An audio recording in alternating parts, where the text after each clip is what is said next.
Hello everybody, welcome to Totally Tabled. My name is Shaggy, and today I am doing my top 20 most anticipated solo board games of 2023. That's right, I said top 20. You see, the thing is, I'm not much of a cult of the future kind of a person. I am not spending a lot of time looking at upcoming games, reading their rules, and figuring out what their mechanisms are, and getting all excited. I have so many games that I haven't been able to get to the table yet that I don't have time to be thinking about new games that are coming. So instead of rambling on for a long time about 10 games, I'm going to ramble on for slightly less time about 20 games. Now, there are 4 games from my previous most anticipated list that didn't actually come out in 2022 and should come out this year. Now, I'm not going to include those on this list. I'm going to have all new games, but those 4 games, I'm still obviously looking forward to them. They are Iridia, Earthborn Rangers, Distilled, and Primal. I'm still very much looking forward to each of those, but let's move on to 20 different games that I'm excited about that may or may not come out this year. My number 20 is Kinfire Chronicles Night's Fall. So this is a cooperative campaign-based fantasy RPG board game. It looks like it consists of about 15 or so quests per campaign, each one taking maybe up to an hour to play. You're doing some exploring, some adventuring, there's battles, and it all revolves around a kind of card play system where you'll be flipping cards trying to get certain colors in order to meet checks. And then these cards will also have special abilities that you can play to do different things. So why is this so low on the list? Well, it's 2 things really. One, it's a campaign game, and I'm a little bit less excited about getting into a new campaign style game. I much prefer these scenario-based games like Frostpunk, which just came out. The campaign isn't a deal breaker by any means. But the second thing is this looks like it might be better with more players. I'm afraid that this one isn't going to work for solo play as well, and that you're really going to want to have more players around the table. That's why it's a little low on this list, but I'm still excited to check it out. Number 19 is New Eden. Now, there's very little information about this one. It looks to be you're building an underwater station of some sort. There might be some sort of post-apocalypse going on. And really, this is an auction game. There appears to be an auction at the heart of the game, and then maybe even a little bit of push your luck. Because it says that as you're collecting these things in the auction, you're going to spend money, and they also might incur damage. And if you have too much damage at the end of the game, then you lose automatically. You don't even get to add up points. So it feels like there's some kind of push your luck here. It also says it's going to play in an hour. So that sounds pretty fascinating. Now, again, this is low on the list here because I'm not exactly sure how the solo game is going to work in connection with this auction. I'm curious to see how they handle the solo mode there.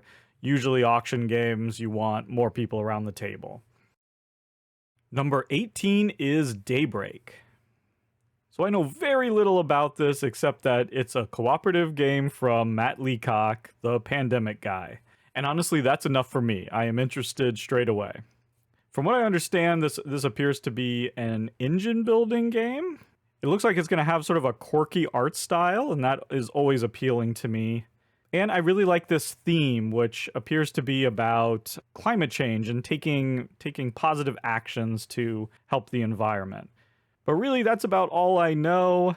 I'm excited to see if he can capture maybe a little bit of that pandemic magic. Number 17 is Purple Haze. So right away, that cover is just incredible. I was immediately drawn in. And then I read that this is a war game about the Vietnam War, but it's part story creation game, part tactical combat game, and part campaign game. This sounds like it mixes some traditional war game elements with like storytelling survival stuff where you're making these difficult choices that are going to sort of determine how the mission goes. And that sounds like exactly the kind of thing that might draw me into a war game, because I'm not usually interested in traditional war games. I don't find that theme that interesting. But if you're going to bring it down and have to make tough personal decisions and it becomes more about survival at a really personal level, then that sounds much more interesting. Number 16 is Endurance. Wow, talk about another cover that just draws you in immediately. Now, this is a solo-only game, and apparently it's about a real-life event that I never heard of, where a crew of explorers became stranded for 18 months in the Antarctic. And somehow they all managed to survive. So it seems like in this game, you are sort of taking control of this crew and you're just trying to survive, trying to get as many men as you can to survive by the end. That is an incredibly fascinating, engaging theme. And I love these survival games where you're making tough decisions and you're trying to figure out the best way to get the resources you need and keep people going. I have a couple concerns with this one. One, I'm afraid that this is going to be too much for me. Just too disturbing, gruesome, horrifying, too much suffering, and too real. I'm a bit squeamish when it comes to that sort of thing. And then I also worry, like, what are you going to be doing? Like, you're just going to be stuck in the cold and the ice. Like, there's not going to be, it doesn't seem like a whole lot of building up or creating and exploring. It sounds like it's mostly just going to be trying to hunker down and survive. So I'm curious what the gameplay is going to be like. But I'm still very hopeful that this will be another exciting survival game. And the fact that it's solo only means that, I'm definitely going to have to check this one out. Number 15 is Harrow County, the Game of Gothic Conflict. So I'm probably the last person who should be talking about this one because I know absolutely nothing. So I'll make this short. This is based on a comic book that I don't know anything about, but I'm really interested to check it out because this artwork is super compelling. And the story just sounds really bizarre from the little synopsis here. I'm not going to get into it, but this is a 1 to 3 player game where there are 3 different asymmetric sides. I guess one player's trying to protect the town, one's trying to destroy the town, and then there's a third faction, which is like a witch that was killed but now can control a tree and use the tree's roots to cause problems or something. Very odd. It sounds like the combat is also resolved with a cube tower that's built into the box of the game. If a game has a cube tower, I've got to check it out. Number 14 is Forsaken. Okay, this one caught my eye for 2 reasons. One, the sci-fi western setting. Love that. Doomtown immediately comes to mind. I just think this is the greatest theme. And so any game that utilizes this, and there are very few, I'm immediately interested. The second thing that had me interested is that this is apparently a sandbox adventure game, and I have been loving that recently. It looks like your characters have personalized branching stories, so in some way your adventure is going to be changing or be different depending on the characters that you're playing. I know basically nothing about the actual gameplay itself. It appears like it might be a fairly involved, maybe lengthy kind of epic experience, which sounds good. That sounds like exactly what you want for a game like this. I'm hoping this one takes full advantage of the setting to create some really cool stories. Number 13 is Scarface 1920. This theme, yes, why aren't there more games using this theme? 1920s, Chicago, mobsters, prohibition. This is great.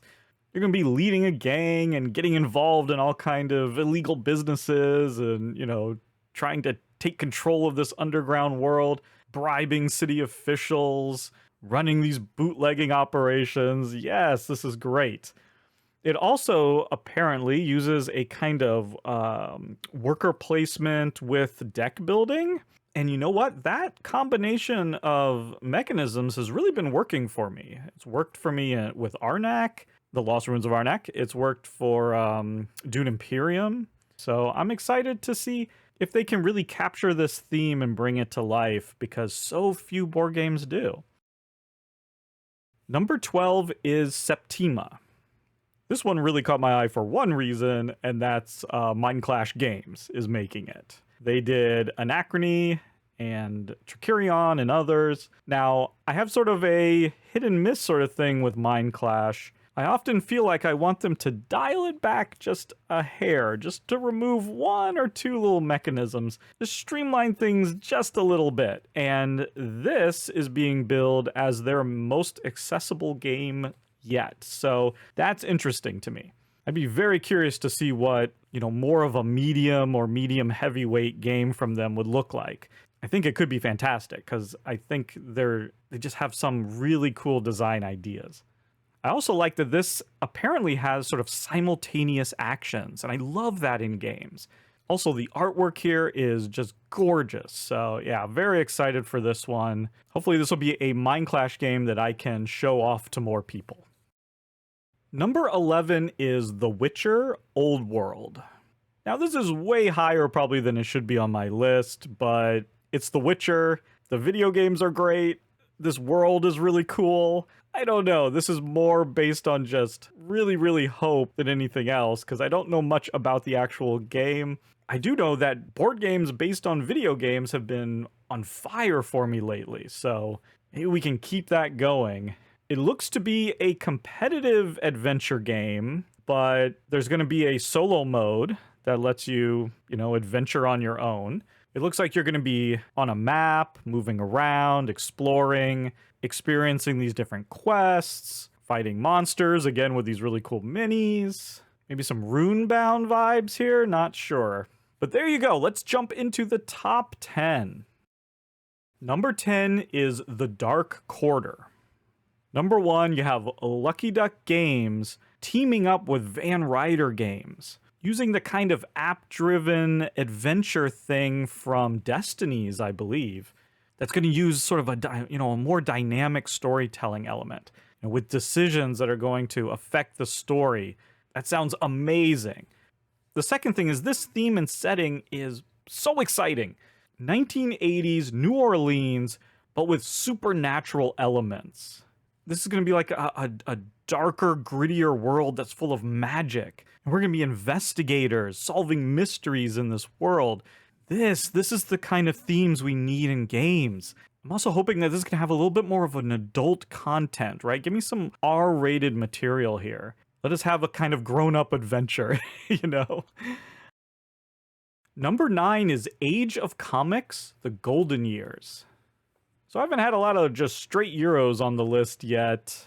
And this looks to be just a worker placement game that may or may not be fairly heavy. Maybe medium heavy. It looks fairly involved.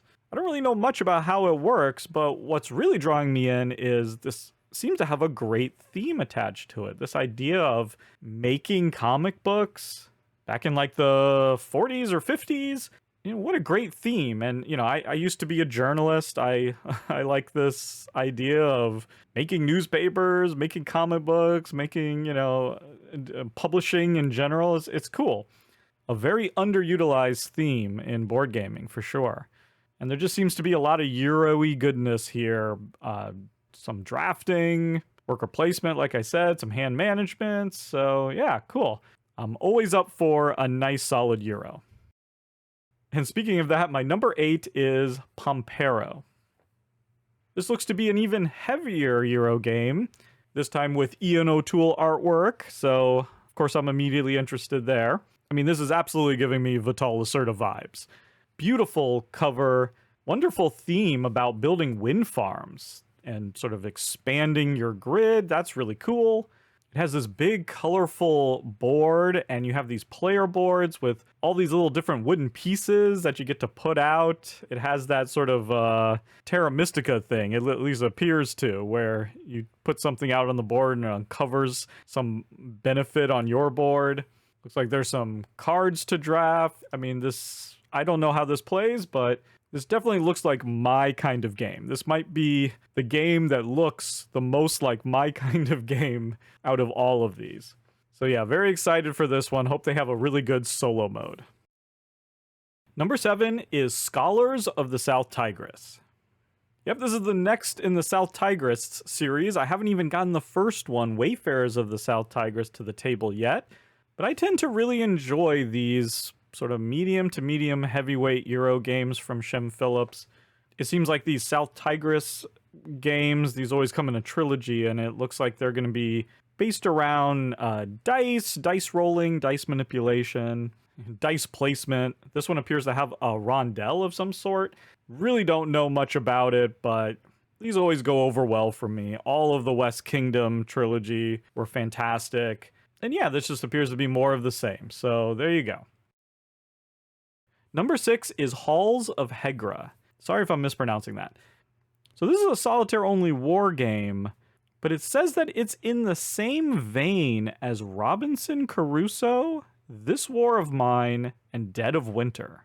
Wow, why isn't this my number 1? Obviously, 2 of those games are some of my favorite games of all time. I put this a little bit lower just because it is a war theme, and well, it says a group of Norwegian volunteers fighting German soldiers in the early days of World War II. I mean, that's really interesting, right? That's really cool. And it appears to have some worker placement involved, some bag building, some tower defense. Okay, interesting. That's an interesting mix. I can't really picture what this is in my head. But if you're telling me you're drawing inspiration from Robinson Crusoe and This War of Mine, I'm interested. I got to try it out.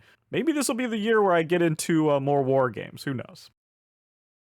Number 5 is Legacy of You. Shem Phillips is back with a solo-only worker placement game, I believe, with some card play, some hand management. I really don't know how this works. It's being dubbed a non-linear campaign game that's fully resettable. Apparently with each game, new gameplay elements are added, and it has some sort of self-balancing system that adapts to how you're doing. Okay, again, like I said, I'm not super into these campaign-style games anymore. There's just a few too many of them. It requires a little bit too much commitment. This one sounds like it may not be too much. Hard to say, but, you know, I'm excited to see what Shem Phillips does with a solo-only game. I tend to really enjoy his games. Number 4 is Tamashii, Chronicle of Ascend. Sorry if I'm mispronouncing that. Loving the pinks and purples on this cover. Finally, we got a little post-apocalyptic cyberpunk going on. There's a distinct lack of that in this list. Looks like there's these different scenarios that you can play out with some story elements. You're moving about a map and you're able to like hack into different people. But what really has me interested in this one is this little mini game you seem to be playing, and it's a little hard to describe, but it's like a little push puzzle where you're getting these tokens and you're moving them around to create different shapes to then activate these cards that give you special abilities or allow you to do different things. It's reminding me a little bit of Bullet Heart. I did a playthrough of that where you're making shapes with the little tokens and sort of moving them around. That appears to be what you're doing there, and I love that. That's exactly the kind of mini game that I can really get into and have a great time with. And so if that's being implemented here the way I think it is, the way it appears to be, then yes, I'm going to really be able to get behind this, I think. My number 3 is Voidfall. Speaking of pinks and purples, we've got Ian O'Toole artwork, we've got Mind Clash Games back, and it looks like we have an epic space 4X game with a lot of Euro sensibilities. So it appears like you can play this either in a competitive way or in a cooperative or solo mode. I really love this sort of space opera, space 4X kind of stuff. And the idea of being able to play it solo is what has me so excited here. Could this be like Eclipse or TI4 with an interesting playable solo mode? Maybe it will be. And if it is, that would be amazing. This could go any way. This could be just way too much, way too long, way too much to maintain for me, right? But in terms of excitement level and anticipation, this is through the roof. Number 2 is Unconscious Mind. Oh, the art. The art in this looks incredible. We have Andrew Bosley and Vincent Dutrait teaming up to create some of the most arresting, intriguing artwork that I've seen in any board game ever. The theme here has something to do with psychoanalysis. We are analyzing different clients, delving into their dreams. The mechanisms appear to be a fairly heavy Euro-style game with some sort of drafting. I'm not sure if there's worker placement. Maybe there's action selection, not sure. But it's really just the mind-blowing art on top of what appears to be a really intriguing Euro game that has me so excited and has, I think, everyone excited. This has got to be on everybody's list of anticipated games just because it looks so incredible. I really hope the solo mode sort of holds up here along with the multiplayer, but I don't know. This one appears to have everything. Art, theme, and some great mechanics behind it. Could hardly be more excited, except for my obvious number one, and that's Sleeping Gods: Distant Skies. I am a huge fan of Sleeping Gods, and so a standalone sequel set in the same world, what more could you ask for? I don't even really know what the changes are going to be. It appears to be very similar to the original. They did mention the combat is going to be changed a little bit. Now, I really enjoyed the combat from the original game. I know that that's sort of hit or miss for some people. Obviously, the adventuring and the exploring and the stories and making those decisions, that's all fantastic. But I thought the combat was great. I really enjoyed those moments. Here, it looks like you have a combat deck and you're drawing a hand of cards. Not sure how that works. It sounds very different. I'm excited to explore this world some more. I think Ryan Lockett has created, one of the greatest open world board gaming experiences that you can have. And so I just hope that this world just continues to grow and grow. I just can't get enough Sleeping Gods, so there we go. My number one most anticipated solo game of 2023. Which games did I miss? Let me know in the comments. And if you enjoyed this video, be sure to do all the good stuff and check out the rest of the channel. We have tons of videos. Subscribe. I can't tell you how much that helps us out. But until next time, thank you so much for watching, and goodbye.